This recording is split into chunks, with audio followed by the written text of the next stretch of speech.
The 2016 Auto Expo is just winding down. All the cars on display are being ready to be shipped to their respective showrooms and factories, all except this one.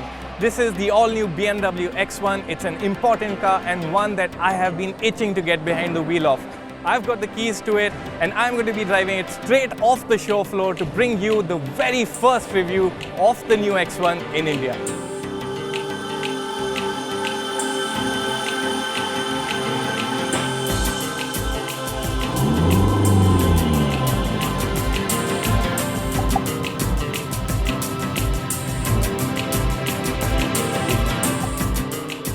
I take my first proper look at the X1 away from the arc lights the next morning, and the first impressions are very positive. The design of the new X1 is a big departure from the old car. Where the old one looked like a jacked up estate, this one looks more convincing and looks every bit like a small SUV. It's slightly shorter than the old one and slightly taller, and that seems to have made all the difference because the proportions are a whole lot nicer now. If we get down to the numbers, the new X1 is actually 36mm shorter but 21mm wider and 53mm taller than its predecessor. A lot of how the new X1 looks and its changed dimensions are down to how it's put together. This one is built on BMW's new front-wheel drive UKL platform, and unlike the last X1 that positioned its engine longitudinally, this one places its engine transversely. The long bonnet look is gone and what you see is a more cab-forward design. The look is unmistakably BMW with the large kidney grille up front flanked by shapely headlights with those trademark LED rings. The particular X1 with us is the range-topping M Sport version that gets sportier, more sculpted bumpers, M badging on the flanks and smart 18-inch wheels. It's also the only X1 that can be had in this racy shade of Estoril blue. At the sides, the X1 manages to look larger than its predecessor, and elements like the mildly flared wheel arches and strong beltline give it a nicer look as well. The rake of the rear windscreen is also more SUV now, and styling at the rear is very modern BMW. The spread out tail lights with their LED elements look particularly attractive. How about the boot? At 505 litres, it's a full 85 litres larger than the old X1s. You also get power fold for the 3 rear seats, which means luggage capacity can be increased to 1550 litres. So, the X1's boot is large, easy to access and really accommodating, but there's one more thing I want to highlight, and that's this little recess. Yes, BMW has been listening to you. You get a proper space saver spare tyre now.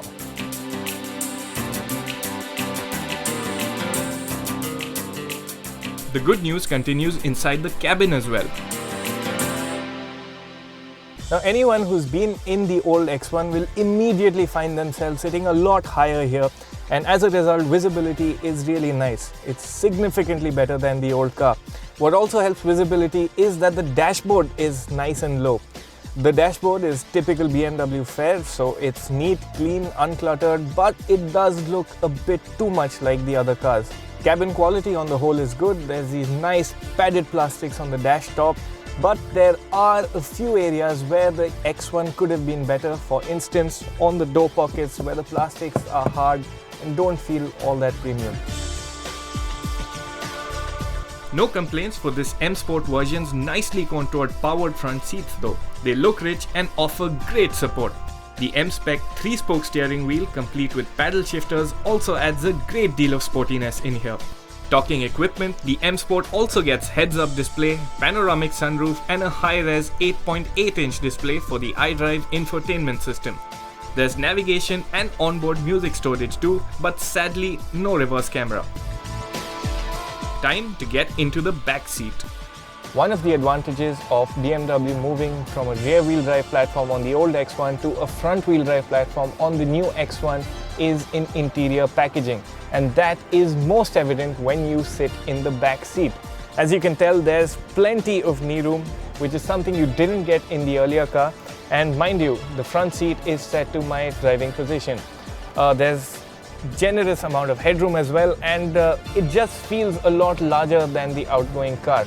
Another point to bring in is the rear seat itself, because it seats you in just the right posture, so you won't feel uncomfortable even after long stints.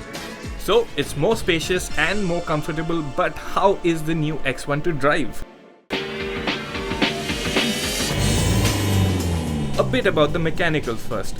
For now, the X1 is available only in diesel form and uses BMW's latest 2-litre 4-cylinder diesel engine.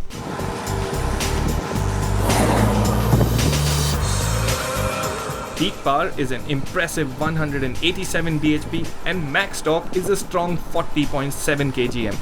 An 8-speed automatic gearbox is standard fit, but buyers have the option to choose between front-wheel drive and all-wheel drive. The two obviously available at different price points. In normal driving conditions, the X-Drive system powers the front wheels, but when needed, it can send 100% torque to the rear axle. So, how does it all come together? The engine is nice and punchy. It's got a very strong mid-range, so say between 1500 RPM till about 3500 RPM, you have good access to power. Performance is pretty impressive. You'll be quite amazed by how quickly this one picks up speed. On manual mode, you can rev the engine to 5000 RPM, though it won't hold shifts. But on its own, the gearbox will upshift at a maximum of 4500 RPM. But given the access of power you have, you won't really complain. The quick shifting gearbox also helps bring the best out of the engine.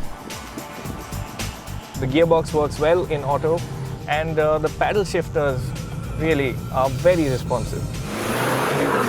In our preliminary test, the X1 zipped from 0 to 100 kph in 8.6 seconds, which puts it in the same performance bracket as the similar powered Audi Q3 35 TDI. The in-gear timings are also about at par. What further strengthens the X1's case is ride comfort. The X1 suspension is set up on the softer side, and that's good because it absorbs all the surface imperfections well and keeps you pretty well isolated from the happenings underneath. The softness of the suspension doesn't mean the dynamics are bad, because this is a very well-balanced car. In fact, BMW claims the new X1 boasts an ideal 50-50 front-to-rear weight distribution. It's a keen handler and not that much behind the rear-wheel driven original X1 in this department. Just don't expect to get the tail out here. Still, the steering is one of the elements that stands out. The steering has good feel off-center, there's nice weight to it, and that heft which you used to get in the old X1 isn't here. This one feels nice and precise. Thanks to the lighter steering, it's easier to drive in town and just easier to live with too. Impressive. The new BMW X1 is quite the package, especially when you see it in light of the old one. Not only is this one nicer to look at, it's also got a nicer cabin and there's a whole lot more space. Performance from the diesel engine is really impressive. Agreed, this X1 isn't quite as engaging to drive as the old one was, but you still won't really have reason to complain. This is a more versatile and a more complete SUV, and that's the reason to like it. What makes it more likable still is the way BMW has priced it. Prices start at 29.9 lakh rupees and top off at 39.9 lakh rupees. For the money, this could just be the best small luxury SUV you can buy.